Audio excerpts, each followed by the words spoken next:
الحمدللہ رب العالمین والعاقبۃ للمتقین اللہم صلی علی محمد وعلی آل محمد کما صلیت علی ابراہیم وعلی آل ابراہیم انکا حمید مجید اللہم بارک علی محمد وعلی آل محمد کما بارکت علی ابراہیم وعلی آل ابراہیم انکا حمید مجید رب اشرح لی صدری ویسر لی امری واحلل عقدۃ من لسانی یفقہوا قولی سبحانک لا علم لنا الا ما علمتنا انک انت العلیم الحکیم اللہم انفعنا بما علمتنا وعلمنا ما ينفعنا وزدنا علما۔ باب ہے وجوب الصفا والمروہ، صفا مروہ کے درمیان سعی واجب ہے۔ عن عائشہ رضی اللہ عنہا انہا سألها ابن اختها عروۃ بن الزبیر عن قول اللہ عز وجل۔ مومنوں کی ماں سیدہ عائشہ رضی اللہ تعالی عنہا سے روایت ہے کہ ان کے بانجے عروہ بن زبیر رضی اللہ تعالی عنہ نے قرآن پاک کی اس آیت کے بارے میں ان سے سوال کیا کہ اللہ تعالیٰ نے فرمایا ہے ان الصفا والمروۃ من شعائر اللہ، کہ بے شک صفا اور مروہ اللہ کی نشانیوں میں سے ہے۔ فمن حج البیت او اعتمر فلا جناح علیہ ان یطوف بہما، لہذا جو شخص حج یا عمرہ کرنا چاہتا ہے تو اس کی سعی کرنے پر اس پر کوئی گناہ نہیں ہے۔ تو بانجے نے کہا کہ اس سے تو یہ معلوم ہوتا ہے کہ اگر صفا مروہ کی سعی نہ کریں تو اس پر کسی پر کچھ گناہ نہیں۔ قالت عائشہ رضی اللہ عنہا بئس ما قلت یا ابن اختی، میرے بانجے تو نے غلط بات کہی ہے، آیت تمہیں مفہوم اس کا سمجھ نہیں آ سکا۔ بئس ما قلت یا ابن اختی ان هذه لو كانت كما اولتها علی، اگر اس کا ترجمہ وہ ہوتا جو تم کر رہے ہو تو پھر آیت یوں ہونی تھی لا جناح علیہ الا یتطوف بہما، پھر لا کا اضافہ ہونا چاہیے تھا، تو لا کا تو یہاں پہ اضافہ ہے نہیں۔ وَلَكِنَّهَا أُنزِلَتْ فِي الْأَنصَارِ، یہ آیت انصار کے بارے میں نازل ہوئی ہے۔ كَانُوا قَبْلَ أَن يُسْلِمُوا، وہ اسلام لانے سے پہلے یحلون لمنات الطاغیہ، وہ لوگ کیا کرتے تھے کہ ایک بت تھا، یہ تین تھے نا، لات منات عزا، تو منات کے لیے احرام باندھا کرتے تھے جس کا مقام مشلل کے قریب عبادت کرتے، اس لیے ان میں سے جو شخص احرام باندھتا تو وہ صفا مروہ کے درمیان سعی کرنا گناہ سمجھتا تھا۔ لہذا جب یہ لوگ مسلمان ہوئے سألوا رسول اللہ صلی اللہ علیہ وسلم عن ذالک، تو انہوں نے رسول اللہ صلی اللہ علیہ وسلم سے صفا مروہ کی سعی کے بارے میں سوال کیا۔ قالوا یا رسول اللہ صلی اللہ علیہ وسلم انا کنا نتحرج ان نطوف بین الصفا والمروہ، کہ ہم تو صفا مروہ کے درمیان سعی کو برا سمجھتے تھے۔ فَأَنزَلَ اللَّهُ عَزَّ وَجَلَّ، تو اللہ تعالیٰ نے یہ آیت مبارکہ نازل کر دی ان الصفا والمروۃ من شعائر اللہ، کہ صفا مروہ کی سعی کرنا اللہ کی نشانیوں میں سے ہے۔ قالت عائشہ رضی اللہ عنہا، سیدہ عائشہ فرماتی ہیں وقد سن رسول اللہ صلی اللہ علیہ وسلم الطواف بینہما، کہ صفا مروہ کی سعی کو جناب رسول اللہ صلی اللہ علیہ وسلم نے جاری کیا ہے۔ فَلَيْسَ لِأَحَدٍ أَن يَتْرُكَ الطَّوَافَ بَيْنَهُمَا، لہذا اب کوئی آدمی بھی صفا مروہ کی سعی کو ترک نہیں کر سکتا، چھوڑ نہیں سکتا، یعنی اس بندے کا نہ حج مکمل ہے نہ عمرہ مکمل ہے۔ یہاں پہ ایک بات بڑی قابل غور ہے، وہ یہ ہے کہ عروہ بن زبیر رضی اللہ تعالی عنہ اماں جان سیدہ عائشہ رضی اللہ تعالی عنہا کے بانجے ہیں، عربی النسل ہیں، مادری زبان عربی ہے، لیکن کلام اللہ کی آیت کا مفہوم سمجھنے میں خطا کھا گئے اور اپنی خالہ سے اس کے متعلق سوال بھی کیا اور اماں جان کی فقاہت اور ذہانت کے بارے میں بھی پتہ چلتا ہے کہ وہ دین کے مسائل کے اوپر کتنی ان کی گرفت تھی، اور اپنے بانجے کو کتنے پیارے اسلوب کے مطابق سمجھا دیا کہ بیٹا جو تم سمجھے ہو اس کا مفہوم یہ نہیں ہے۔ میں نے ایک مجلس میں ذکر کیا تھا نا کہ انسان استاد کے بغیر علم حاصل نہیں کر سکتا۔ جن لوگوں نے بھی، آپ تاریخ اسلام کی ہسٹری پڑھ لیں اپنی پورے اسلام کی، ماضی کے اندر، ماضی قریب کے اندر یا موجودہ وقت کے اندر یا ماضی بعید کے اندر، جتنے گمراہ فرقے پیدا ہوئے جنہوں نے لوگوں کو گمراہ کیا ہے، ان سب کی بنیاد آپ کو یہی ملے گی کہ انہوں نے باقاعدہ کسی استاد کے پاس نہیں پڑھا، اپنے طور پر دین کو پڑھا، جو مانا وہ سمجھ اس کو آیا، اس نے سمجھا یہی دین ہے۔ اس کو عربی آتی ہے نہیں آتی، اس کو عربی زبان کی فصاحت و بلاغت کے بارے میں علم ہے یا نہیں ہے، عربی زبان اس کی نزاکتیں کیا ہیں، سیاق و سباق کے اعتبار سے ایک ہی لفظ مختلف مقامات پر آ جائے تو اس کا معنی کیا بنتا ہے اس کو پتہ ہی نہیں۔ یعنی ایک آدمی اب یہ ترجمہ کر رہا ہے، ذرا غور کیجئے، کہنے لگا کہ عرب لوگ جو ہیں نا وہ بچے اپنے باپ کو بابا کہہ کے پکارتے ہیں، عرب لوگ اپنے بچے جو ہیں ان کے اپنے والد کو بابا کہہ کے پکارتے ہیں۔ کہتا اصل میں کیونکہ انگلش میں اس کو پاپا کہتے ہیں تو عرب لوگ اس کو بابا کہہ دیتے ہیں۔ کیا کمال کی توجیہ ہے، کیا کمال کی عربی زبان کا نقطہ بیان کیا ہے، ہاں جی۔ اور وہ کہتے ہیں یہ جو کلائی ہے نا، کلائی، اس کو عربی میں کفن کہتے ہیں، حالانکہ کفن تو عربی میں ہتھیلی کو کہتے ہیں۔ پھر وہ ایک جانور ہے جسے عربی زبان میں زب بولتے ہیں، زواد کے ساتھ زب، ہمارے اردو میں اس کا ترجمہ ہے گو، جس کو بعض لوگ سانڈا بھی کہہ دیتے ہیں۔ اب وہ کہہ رہا ہے کہ عربی زبان میں اسے دب کہتے ہیں، دب دال کے ساتھ بڑھ رہا ہے، یعنی اپنی عربی کا حال یہ ہے، اور قرآن پاک اس کا سن لیں تو اس کو قرآن بھی نہیں پڑھنا آتا، تو وہ امام کعبہ کو بھی چیلنج دے رہا ہے اور لوگوں کو دعوت بھی دے رہا ہوں میں تمہیں عربی زبان سکھاؤں۔ کیسی کمال ہے۔ جب اس قسم کے لوگ پیدا ہوں گے جن کو عربی زبان کے بارے میں الف سے لے کر یا تک کا علم نہیں ہے، بلکہ الف یا تو پورے 29 حروف ہیں، الف سے لے کے با تک کا بھی نہیں پتا، تو یہ لوگ دین کی کیا تشریح کریں گے، یہ دین کی کیا تفسیر بیان کریں گے۔ دیکھیں اگر اللہ سبحانہ و تعالیٰ نے صرف قرآن نازل کرنا ہوتا نا تو اللہ تعالیٰ قرآن پہاڑوں میں نازل کر دیتا اور امت کو کہہ دیتا کہ وہاں سے جا کے لے لو۔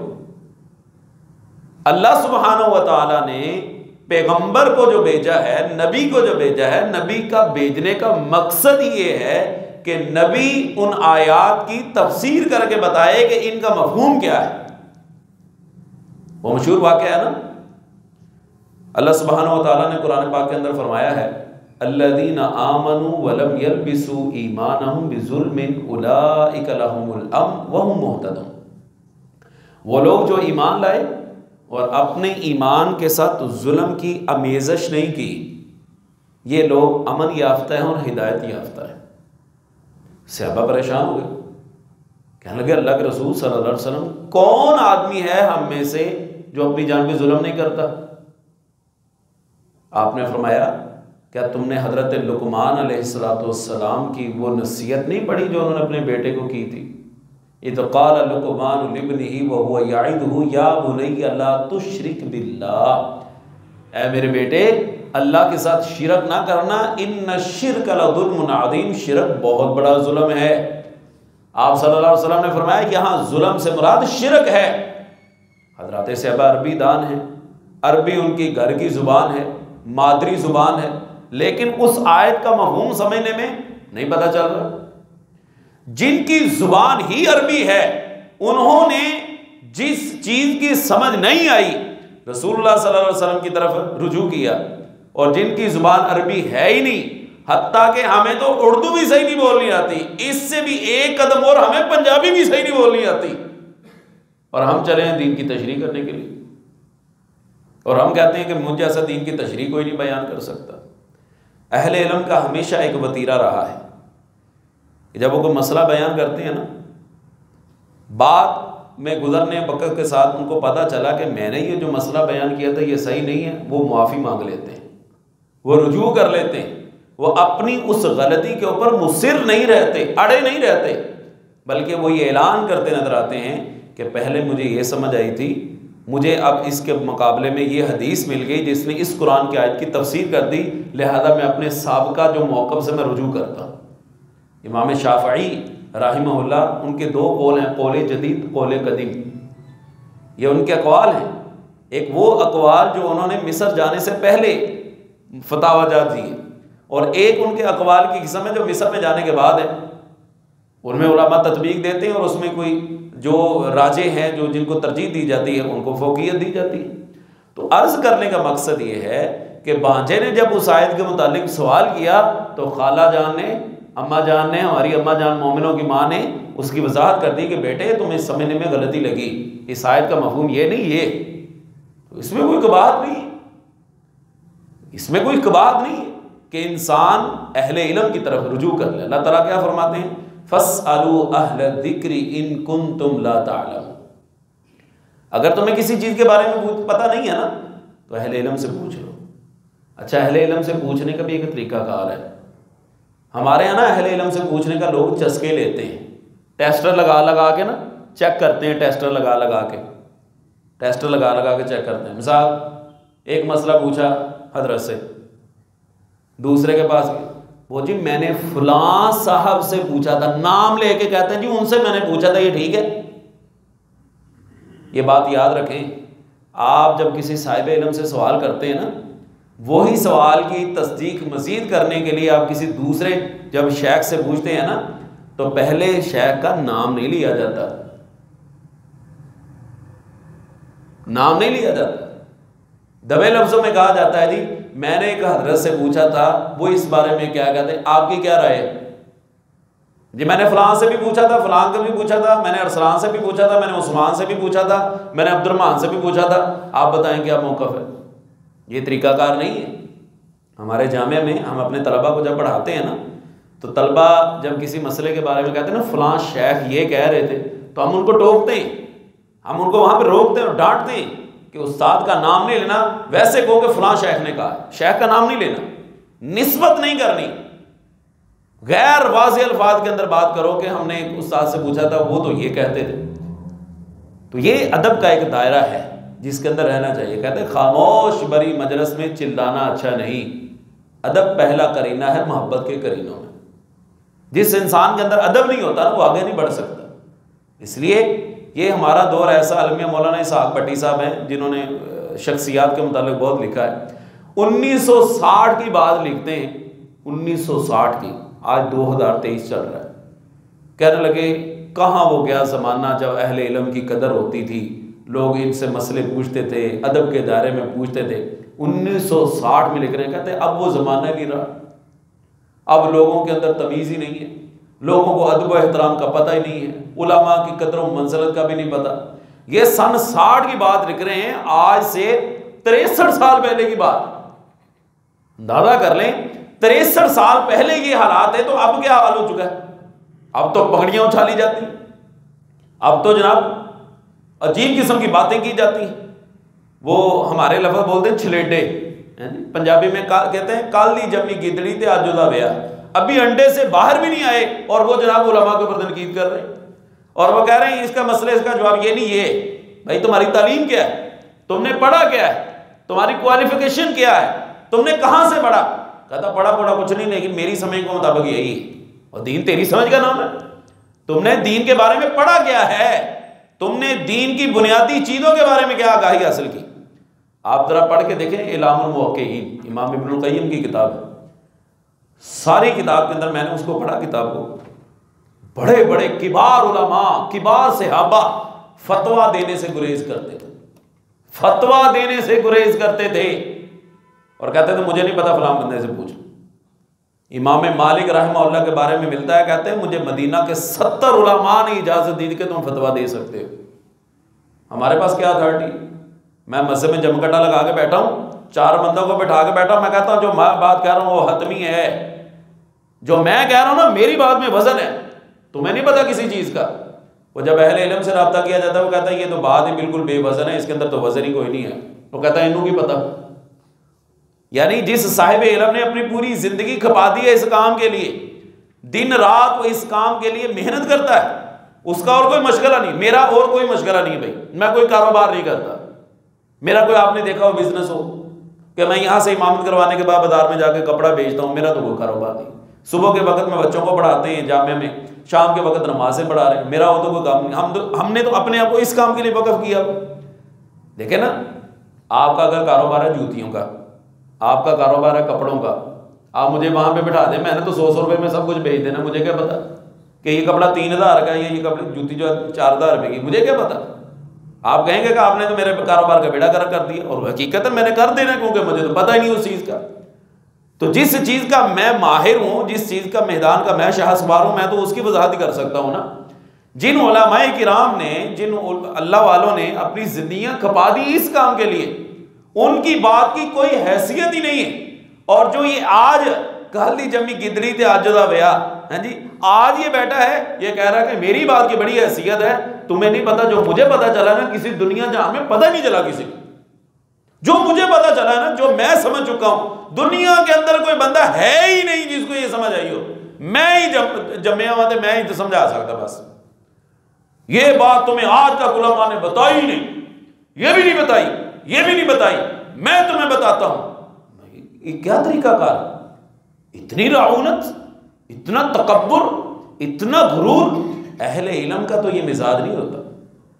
اہل علم کا یہ مزاج نہیں ہوتا کہ وہ جناب باتیں پھاڑ پھاڑ کے گفتگو کرے اور جناب دین کے دوسرے لوگوں کے بارے میں ایسی طنز و مزاح کرے. حضرت امام شافعی رحمہ اللہ کا کتنے بڑے امام، کتنے بڑے امام. کسی سے اختلاف ہو گیا، کہنے لگے یاد رکھنا مسئلے میں اختلاف ہوا ہے، اب اس اختلاف کو مخالفت میں نہ لے جانا. تو میرے بھائی ہو، تو میرے بھائی ہو. ہم آپس میں ملنا جلنا چھوڑ دیتے ہیں کہ نہیں؟ تینوں میری گل سمجھ نہیں آئی، تینوں سمجھ چل تو آج بعد مینوں نہ بلائی، نکلتا ہوئے تو ہمارا یہ طریقہ کار اختیار کرتے ہیں کہ نہیں؟ ہم ایک دوسرے سے رشتہ ناتا ختم کرتے ہیں کہ نہیں؟ اہل علم کا تو یہ شیوا ہی نہیں ہوتا، ان کا تو یہ مسئلہ ہی نہیں ہوتا. ان کے اندر تو عاجزی ہوتی ہے، انکساری ہوتی. کیوں؟ وہ رسول اللہ صلی اللہ علیہ وسلم کا کلمہ پڑھنے والے ہیں، وہ رسول اللہ صلی اللہ علیہ وسلم کی اتباع کرنے والے ہیں. خود رسول اللہ صلی اللہ علیہ وسلم کمال درجے کی عاجزی اور انکساری آپ کے اندر ہے، اور آپ کا ایک امتی جو ہے اور وہ بھی آپ کی میراث کا وارث ہو اور اس کے اندر تکبر ہو، یہ بڑی عجیب سی بات ہے. اس لیے منہ پھلا پھلا کے اور جناب بڑی رعونت کے ساتھ اور بڑے تکبر کے ساتھ یہ بات کہنا اللہ تعالیٰ کو یہ پسند نہیں. اہل علم کا یہ مزاج نہیں ہوتا.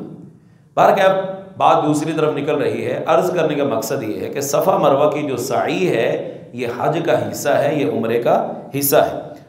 اگلا بھی اسی سلسلے میں ہے، باب ما جاء فی السعی بین الصفا والمروہ.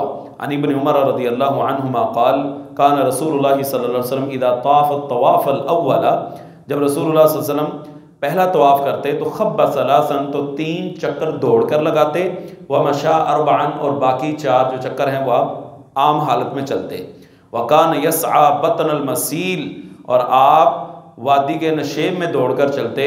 اذا طاف بین الصفا والمروہ، جب صفا مروہ کی سعی کرتے، یعنی جب درمیان میں پہنچتے. اب تو انہوں نے گرین کلر کی سبز رنگ کی لائٹیں لگا دی ہیں، اس کے اندر آپ دوڑ لیں اور دوڑ کے آپ کو پتہ چل جائے گا کہ یہ نشان. لیکن وہ سعی کے درمیان بھی دوڑنا صرف مردوں کے لیے، خواتین کے لیے نہیں ہے.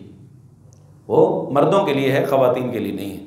اگلا مسئلہ بھی اسی والے سے آ رہا ہے، انشاءاللہ کل کی مجلس میں ذکر کروں گا. اللہ تعالی ہم سب کا حامی و ناصر ہو.